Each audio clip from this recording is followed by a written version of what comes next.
Hello and welcome to the Play Review with me, Douglas Schatz. And me, Jodi Rylett.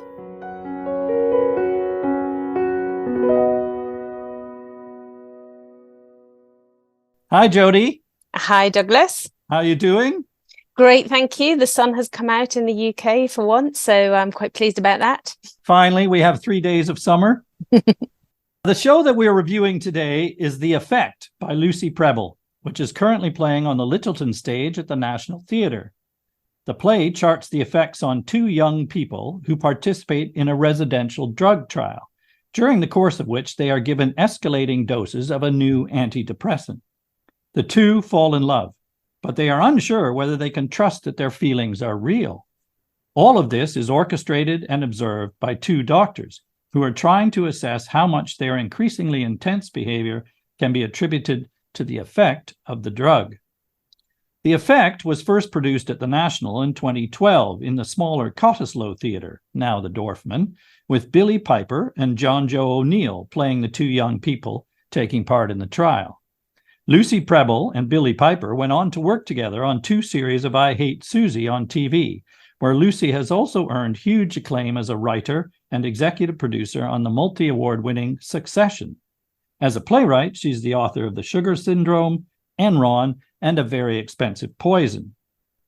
This revival of The Effect is directed by Jamie Lloyd, who has established a signature reputation and won awards for his minimalist, modern staging of classics such as Macbeth and Cyrano with James McAvoy, his Pinter at the Pinter season, which included Betrayal with Tom Hiddleston, and more recently The Seagull in the West End with Emilia Clarke and Indira Varma, and A Doll's House on Broadway with Jessica Chastain.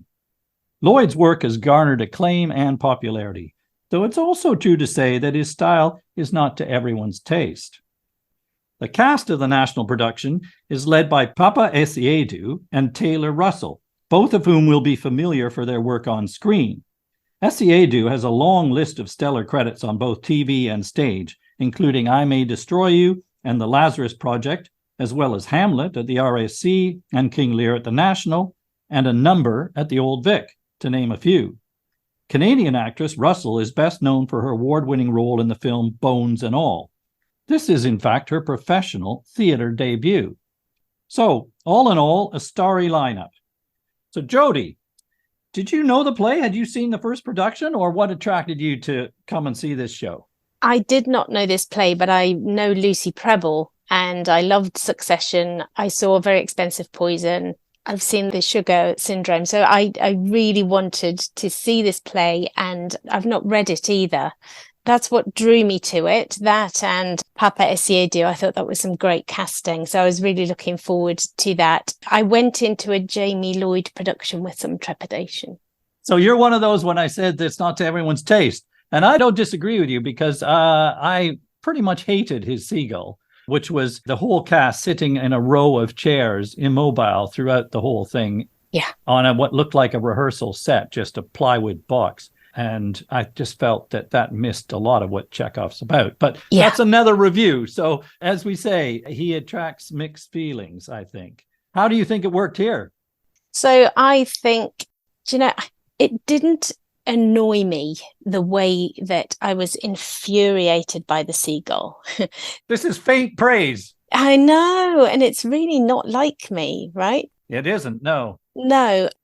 I think because the writing is great and because the characterization is so brilliant and because there is something in the way that Jamie Lloyd directs as well that brings out very, very naturalistic performances from people, it was still captivating. It was still a very engaging, very enjoyable, very thought-provoking play. It didn't interfere as much as I thought it might. It still interfered, though. You think? Yeah, I do. It's a distinctive design, isn't it? We could talk a little bit about the design and staging. It's a bare stage, no furniture. Essentially, it's a traverse setup. You're in the Littleton Theatre, and rather than end on proscenium, you have your traverse and a long black oblong, and the lighting denoted squares that were either the hospital room that they might be in or a courtyard. And at either end, I think to the left and the right, There is a single chair at each end, and my heart sank when I saw those wretched chairs. I thought, oh my goodness, please tell me that everybody's not just going to be pinned to those chairs for an hour and 50 or whatever it was. There was occasional projection of words onto the floor. The floor was a light box, ultimately. Yes. I thought that was quite clever, actually. The light box is in squares or other geometric shapes on the floor. And I thought that highlighted the fact that they're under scrutiny by the doctors and by us. Yeah. There's a good moment, for example, when they're lying on rectangles of light that simulate they're lying inside an MRI scanner, for example. And I also actually thought that the set and the whole style of this show, contrary to anything else I've seen by him, actually fit the subject that the play is about. I thought it worked in that regard. In a sense, the empty stage, the participants are essentially on an illuminated glass plate under the microscope in some respects. I thought that was effective. There was a constant soundscape. Initially, before the curtain, there's a percussive electronic music playing, and then there's this kind of ominous throbbing hum, which then at some points became recognizable as a heart rhythm that I thought was effective as well. That heart rhythm gets faster or more disruptive. And that felt like it's almost like we're inside one of their bodies, which is part of the point, of course. We're trying to chart what's going on inside their bodies. They were also mic'd. Now, usually I object to the characters being mic'd. In this case, I also thought that fit. It enhanced the sense that we're scrutinizing and attuned to every breath and word they're saying. We are observing them extremely closely, and I thought that was literally the case. And I also thought one of the other elements in the staging I enjoyed was the couple spend a night together, which is lit by a series of flashes of them. I loved that segment. Yes, entwined together at different stages of their lovemaking or night together and just snippets of dialogue. And I thought that worked incredibly effectively. Yeah, it did. It captured the rapid intensity, the closeness, as well as time passing in the intervals between these flashing scenes. And I also read, here's another point of design, it's not my note, but I read in one of the other reviews that at one stage they're wearing white tracksuits. And one of the critics noted that they looked like mice in a lab. Oh, nice. I thought that was pretty nicely observed. It is. So that's good to hear. I hadn't thought of that. That's really smart, the idea of it looking like the plate on a microscope and the intensity of the observation. So definitely did serve that part of the story. So in that sense, for me, it really did not get in the way. And hearing you describe it, I can see, yes, that did serve the story.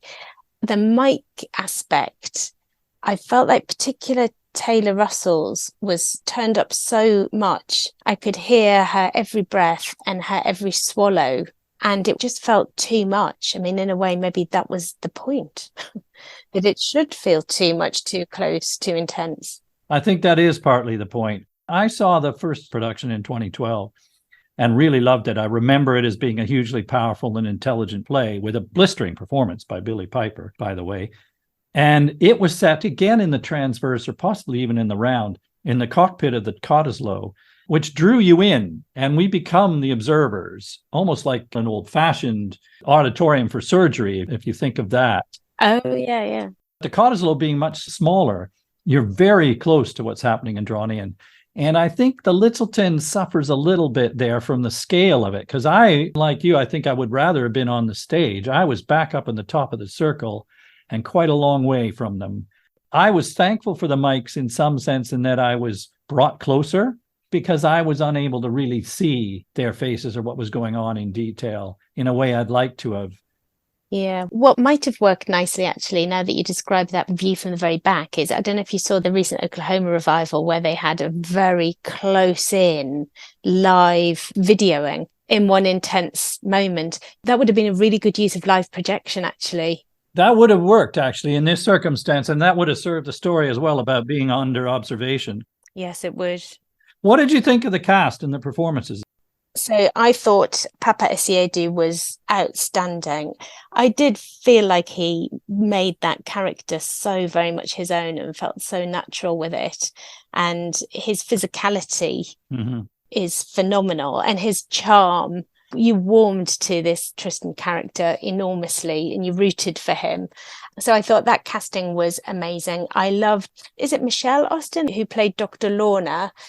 I thought she was phenomenal as well. She's got this fantastic voice. It's almost like a 60 smoking a day kind of gravelly, deep voice. And she had this phenomenal ease when she was relaying her story of her relationship history. It just felt, I was looking at it as a masterclass in monologue.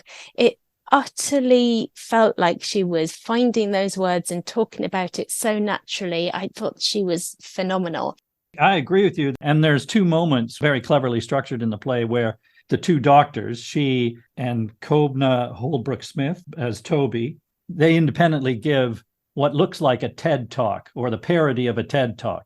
And the one she does is about how she has suffered from periods of depression in her life. And it was just a fantastic performance there. It was incredibly moving, talking about how she was in the grip of her mind that wouldn't leave her alone. You know, this constant voice of self-loathing inside her. It was brilliantly done. And it was a huge contrast, of course, to the other doctor, as it's meant to be, who's a very smug, self-confident, self-serving chap who's had all the privileges from his social background and the patriarchy. Yeah. You feel that as well. There's obviously a contrast there going on between them, that she's a working class Black woman who's had to fight against prejudice in every sphere of her life. And he's had all of the privileges and he takes it for granted. And I thought she was brilliant because she conveyed that vulnerability that she has suffered, but also the strength and defiance that she's also had to have to succeed or to survive even. Yeah. Going back to Paapa, I agree with you. He is absolutely magnetic. He's funny and sexy. He has a fantastic range and precision in his voice. And initially, some great comic timing. Yeah. But then, of course, as the play goes on and his state of mind changes, then we get his anxiety, which becomes very physical, really palpable, hard to watch. Yeah, it was hard to watch. That was frightening. It was explosive pain in outbursts vocally, but also a physical restlessness. And then, without giving too much away, he has a fit, which is very hard to watch. Yeah. What about between them, the chemistry and Russell as Connie? So the chemistry is an issue for me with the way it was staged. I felt like in those scenes that you described, when they got to be together, when they got to actually touch one another, and you know, she's climbing on his back, and all of that felt real. And she's got this beautiful tinkling laugh that's actually, you know, part of the story as well. And so I thought that was absolutely gorgeous. But I did feel like her sort of minimalist performance, I know her character is meant to be a bit more low-key and not as energetic, etc., but I almost felt it was a bit de-energized. Yeah, I mean, there's definitely supposed to be a contrast between the characters, of course. She is more cautious and conservative, certainly initially, and has her own sadnesses and insecurities that constrain her from taking risks. She's from suburban Canada, after all. I know Brampton, Ontario. Do you? That was brilliant. Where she's quoted as coming from, and it's not the most exciting place in the world. But interestingly, as the play goes on, we realize that she is actually taking risks in her life. She is, yeah. She is more adventurous than you initially give her credit for. She's in a relationship with a much older man, for example, who has children. She's a university student. And the relationship between the two, in a sense, subverts or switches as you go through the play. Yeah. We won't give too much of that away. But I thought the chemistry was pretty strong in places. And that, of course, the play is literally all about chemistry. It is. Inside them and between them. I felt that thing with the chemistry when they could be close to one another and interact in a more natural way. It was so believable. I felt it less so when sometimes there's a lot of strange pacing going on, and sometimes that absolutely served the story because they were free and they'd escaped into a little courtyard and they were just enjoying having a bit more space to move around in. But then other times it seemed to be random movement for the sake of pacing around one another and talking to one another in a way that people never would. So that pulled me out of the story and therefore pulled me out of their attraction to one another. The chemistry that I found harder to believe was between the other two characters who were sat at the opposite ends of the stage to one another. I thought, what a shame. Yes, it did feel a bit unlikely that they would have had a relationship. In the play, they've had a previous relationship. There just wasn't much chemistry between them, ultimately, I think. You're right. There wasn't, it's all there in the writing. So that's what I mean, is it ultimately didn't detract from the clarity of the story because it's there in the writing for you. I just felt the actors could have had more opportunity to do more with it than they were given. And Cobner Holbrook Smith's performance was, again, very constrained. I think if you were sat way, way, way at the back, how could you even have known he was talking sometimes? Because even his face barely moved. He was so still. I was watching him very closely. I know he's meant to be this very sort of languid character that's never had to try too hard. I just felt like his performance was somehow being suppressed. Yeah, I agree. It was a fairly consistent note throughout of that characterization. We talked about his self-confidence and smugness.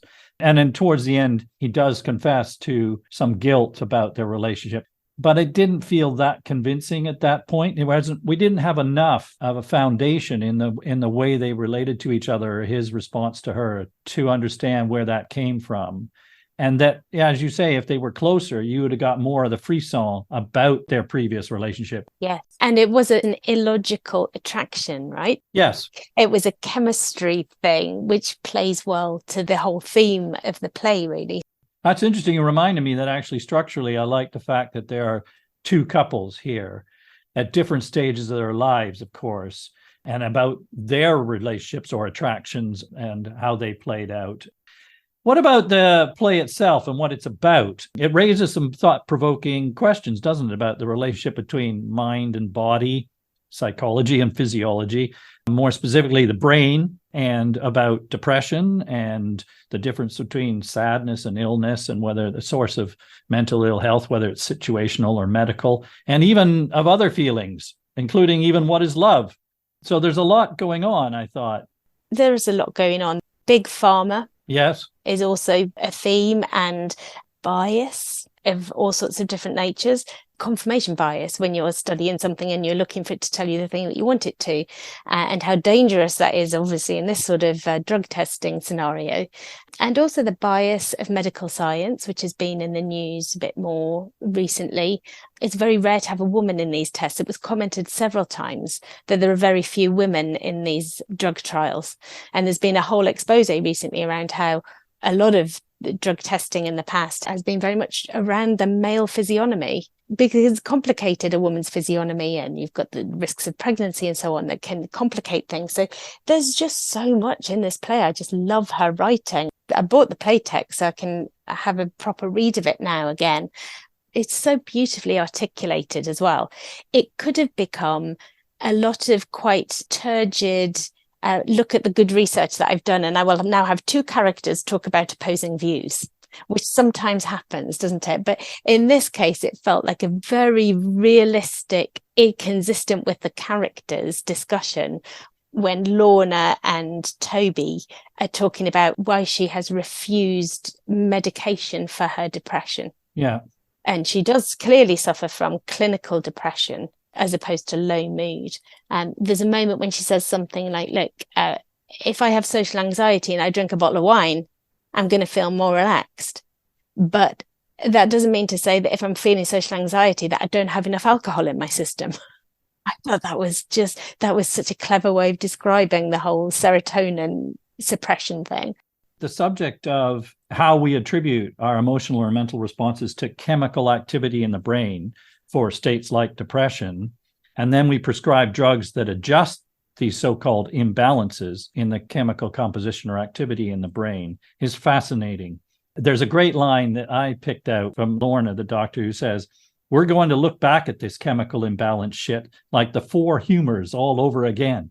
Yes. And that's brilliant summary of how little we really know or understand of what's happening in the brain when we feel or behave as we do. Yeah. And she, of course, has chosen herself, as you say, not to medicate.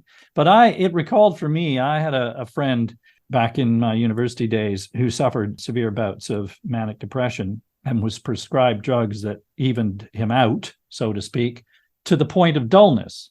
At the time, it seemed like a trade-off to regain some form of stability, but it was very much a blunt instrument. And I had conversations with my father about it, who was, in fact, a neurosurgeon. So he was obviously interested in these areas of medicine. And he just pointed to the apparent efficacy of providing this individual with some relief from the chaos they were experiencing in their minds and in life. And I guess that's true to some extent. But of course, as Lorna says, I suppose we still don't really know how that's working or what other impacts might be. That's right. We don't know. And it is a very complicated field. You know, anybody who's taken antidepressants in any way, it can take months for the effect to essentially kick in or not. And then weeks and weeks for it to get out of your system before you try something else. I mean, it's a very trial and error sort of process. And even then, we're not sure how much of any uplift in mood or change is attributable to a placebo effect. And at one point in the play, Lorna gets all the best lines, says something like, well, they're all bloody placebos, aren't they? It's all been proven. And then he has some sort of a dig at his pharmaceutical company. And he sort of digs back saying, oh, actually, well, those reports have now been discredited. She went, yeah, that research was funded by you, though. That bit about you're saying about satire on Big Pharma, where again, Lorna has a go at him because he has a vested interest in this drug proving successful, it would appear, financially and in academic acclaim, I assume. And she says, when they're talking about possible side effects, and he's unconcerned about these, and she is really much more skeptical. And she says, there are no side effects. They're just effects you can't sell.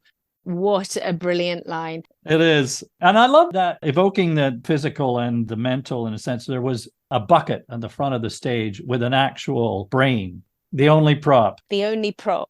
Which they use in the aforementioned TED Talks. And I thought that was quite effective in highlighting, that we're talking about something that has a physical fact, but also all these other abstract ideas about what goes on in there and how physical or otherwise are they in terms of interfering with the synapses or whatever is going on inside the brain.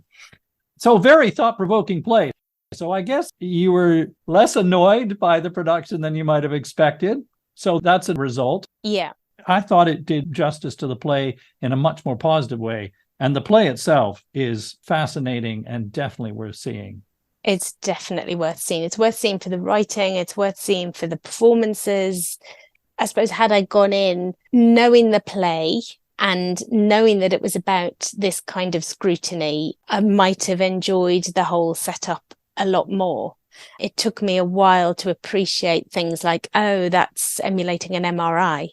Whereas, of course, if I knew that was the case, I would have been quicker to catch on to it. And in a way, you shouldn't have to know the play, right? I always think it's the job of the director and the people on that stage to tell that story as if nobody in the room has ever seen it before. And there's definite moments where I thought, I don't think I've quite got what they were talking about there. I wondered whether there's an element of confirmation bias on your part going in and what you think about Jamie Lloyd. I'm sorry, Jodi, that's rude. No, it's not, because I even had that little chat with myself on the way in, going, come on now. I can already feel you're irritated. Open your mind. Open your mind. And when I saw those two chairs at either end of the stage, I was like, oh, for the love of God. But yeah, it definitely was at play. Well, he's moved the needle a bit back for me. I think he's redeemed himself to some degree. Yeah. I would highly recommend people go and see this show. Yeah, I would too. He gets phenomenal performances out of great actors, and they are lining up to work for him. It's definitely worth going to see from all sorts of different aspects. But above all, it's a great play, brilliantly performed. Yeah, exactly. Great. Thank you, Jodi. The Effect continues its run at the National Theatre until the 7th of October. Thanks for listening, everyone. See you next time. See you next time. Bye.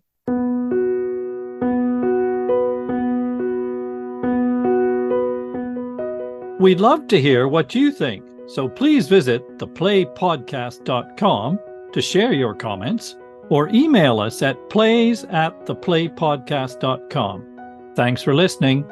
See you next time.